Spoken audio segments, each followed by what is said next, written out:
గ్రామ స్వరాజ్యం. పల్లె పండుగ. పల్లెలే మనకు తిండి పెడతాయి, ఉపాధి కల్పిస్తాయి. కానీ అక్కడ ఇన్ఫ్రా క్రియేట్ చేయడంలో ఒక చిన్న చూపు అనాదిగా ఉంది.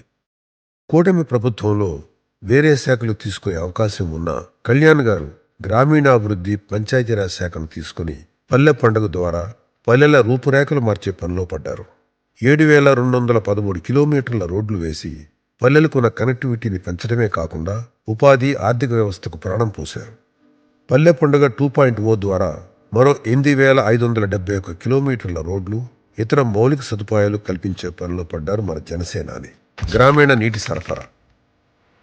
3వ ప్రపంచ యుద్ధం జరిగితే అది నీటి కోసమే అని ప్రపంచ మేధావులు చెప్తుంటారు. అలాంటి నీటి విలువ నీరు సరిగ్గా అందని గ్రామీణ ప్రజలకే తెలుస్తుంది.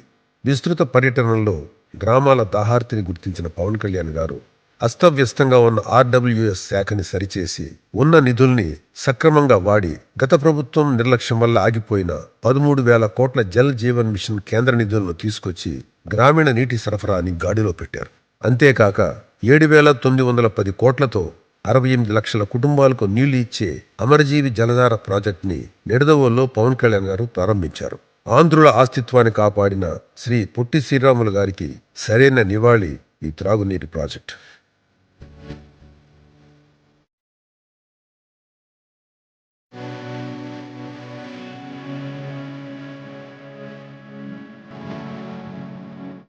గతంలో చేయని పనులు చేసినట్లుగా చూపించడం, నిధుల్ని డైవర్ట్ చేయడం వంటి దారుణాలు ఉండేవి. ఏపీకి జేజేఎం నిధులు ఇవ్వం అనే పరిస్థితి నుంచి కేంద్రం నిధులు ఇవ్వటమే కాక రుణాలకు గ్యారంటీ ఇచ్చే వరకు వచ్చిన మార్పుకి కారణం పవన్ కళ్యాణ్ గారు. సత్యసాయి ట్రస్ట్. ఈ సత్యసాయి ట్రస్ట్ కరువు జిల్లాల ప్రజల దాహార్తిని తీర్చే సంస్థ. అలాంటి సంస్థను నిర్వహిస్తున్న ప్రభుత్వ మరియు ఇతర ఉద్యోగులకు జీతాలు ఇవ్వకపోవడం దారుణమే కాకుండా పాపం కూడా. ఆ విషయం తన దృష్టికి రాగానే 30 కోట్లు విడుదల చేసి వారి జీతాల బకాయిలను తీర్చేలా చేశారు కళ్యాణ్ గారు. నిర్లక్ష్యం సాధారణం అయిపోయిన మన వ్యవస్థలలో స్పందించే మనసున్న నాయకుడు పాలనలోకి రావటం ప్రజలే కాక చిరుద్యోగులు కూడా కోరుకునే ఒక మంచి మార్పు. ప్రమోషన్స్. ఒక ప్రభుత్వ ఉద్యోగికి అది అటెండర్ అయినా ఐఏఎస్ అయినా ప్రమోషన్ అంటే వాళ్ళ ఇళ్లలో అది ఒక పండుగ.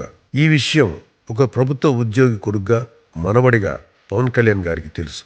అందుకే కొన్ని ఏళ్లుగా నిలిచిపోయిన ప్రమోషన్స్ని బూజు దులిపి మరీ ఇచ్చారు. రూపాయి అవినీతి కానీ, ఒక్క ఆరోపణ కానీ, ఒక్క కోర్టు కేసు కానీ లేకుండా పూర్తి చేశారు.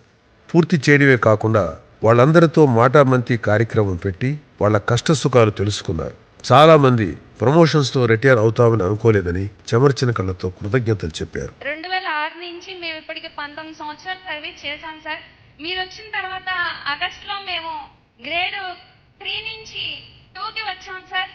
ఇప్పుడు రీసెంట్ గా గ్రేడ్ 1 తీసుకుని మేము గ్రేడ్ 1 పొజిషన్ లో ఉన్నాం సార్. మీ దయ వల్ల మేము విత్ ఇన్ షార్ట్ పీరియడ్ లో 2 ప్రమోషన్లు తీసుకున్నాం సార్. ఇంకో ప్రమోషన్ కూడా ఇచ్చారు సార్. మాట మంత్రి అనే మంచి ప్రోగ్రాం పెట్టి మాకు 3వ అవకాశం ఇచ్చారు సార్.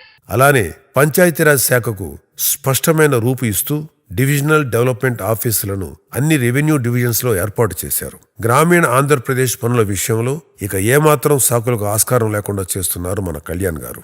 మంత్రివర్యులు వచ్చిన తర్వాత చక్కగా పంచాయతీని ప్రక్షాళనము అంటారు. అంటే కింద స్థాయి నుంచి కూడా పై స్థాయి వరకు వారు చేరి ఉన్న సర్వీసులను బట్టి వాళ్ళకి వచ్చే ప్రమోషన్లు అన్నీ కూడా చక్కగా వారు అధ్యయనం చేసి ఇప్పటి వరకు కూడా మంచి మార్గంలో నడిపిస్తూ ఉన్నారు.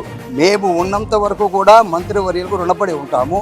ఈ ఏదైతే పంచాయతీరాజ్లో గత 10-30 సంవత్సరాల నుంచి లేనటువంటి సంస్కరణలను తీసుకొచ్చి సీఎం గారు, ఆయన డిప్యూటీ సీఎం గారు మరి 10,000 మందికి పైగా మరి ప్రమోషన్స్ కల్పించారు వివిధ స్థాయిల్లో. నిజంగా హ్యాట్స్ అప్ మరి పవన్ కళ్యాణ్ గారు. మా ఫీల్డ్ లెవెల్లో ఉన్న సమస్యలు డైరెక్ట్గా డిప్యూటీ సీఎం గారు డైరెక్ట్గా కూర్చొని అడగడం అనేది చాలా గొప్ప విషయం. ఇప్పుడు వరకు ఇలాంటిది ఎప్పుడు. తర్వాత డిప్యూటీ సీఓస్ని, తర్వాత డిపిఓస్ని, తర్వాత లాస్ట్కి పంచాయతీ సెక్రటరీస్ని కూర్చోబెట్టేవాళ్ళు.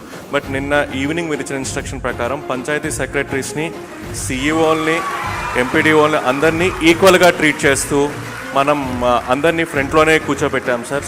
పంచాయతీరాజ్ శాఖ అని ఒకప్పుడు అనుకునేవారు సార్. ఇప్పుడు పవన్ రాజ్ శాఖ అని పిలవాలనిపిస్తుంది. పంచాయతీరాజ్ వ్యవస్థలో ఎంత చేసినా ఏముంది అనే సమయంలో అద్భుతమైన అవకాశం మన పంచాయతీరాజ్ శాఖ మార్చులు డిప్యూటీ సీఎం గారి రూపంలో నాకు కల్పించిన దేవుడికి నేను ముందుగా కృతజ్ఞతలు తెలియజేసుకుంటున్నాను సార్. ఒక హీరోగా మా మనసులో ఉన్న హీరో సార్, కానీ అలాంటి వ్యక్తి మాకు మినిస్టర్గా వచ్చినందుకు, ఒక పంచాయతీరాజ్ వ్యవస్థని రాజులా పరిపాలించే అధికారి మాకు వచ్చినందుకు తెలియజేస్తున్నాం sir. PM Swamitva.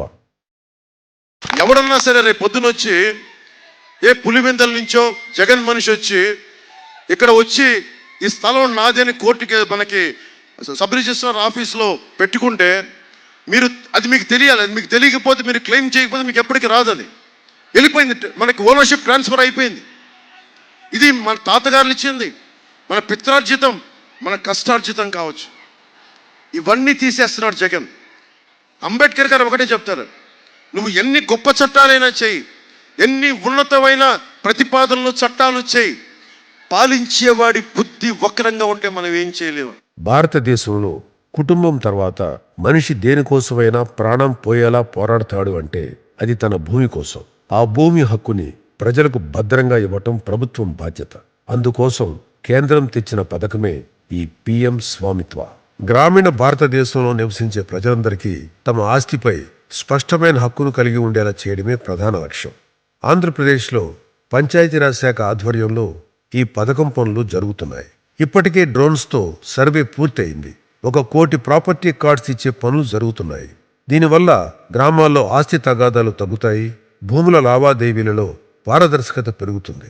Land titling act అనో, సర్వేరాళ్లపై పాస్ పుస్తకాలపై తమ ఫోటోలు ఉండాలనో కాకుండా గతంలో ఉన్న సమస్యలు పరిష్కరించి ప్రజలకు పూర్తి భరోసా కల్పించేలా ఈ పథకాన్ని అమలు చేస్తున్నారు కళ్యాణ్ గారు. ఎన్నో ఏళ్లుగా గ్రామ కంఠాలోని భూముల్లో ఇళ్లు, దుకాణదారులకు ప్రభుత్వం తీపి కబురు చెప్పింది. ఆయా స్థలాలకు యాజమాన్య హక్కులు కల్పించే స్వామిత్వ కార్యక్రమాన్ని గాడిలో పెడుతోంది. వైసీపీ హయాంలో నామమాత్రంగా చేసి జగన్ ఫోటోలతో ఇచ్చిన పుస్తకాల స్థానంలో ప్రభుత్వ చిహ్నంతో కొత్త కార్డులు అందుబాటులోకి రానున్నాయి. గ్రామ సభల్లో వరల్డ్ రికార్డు.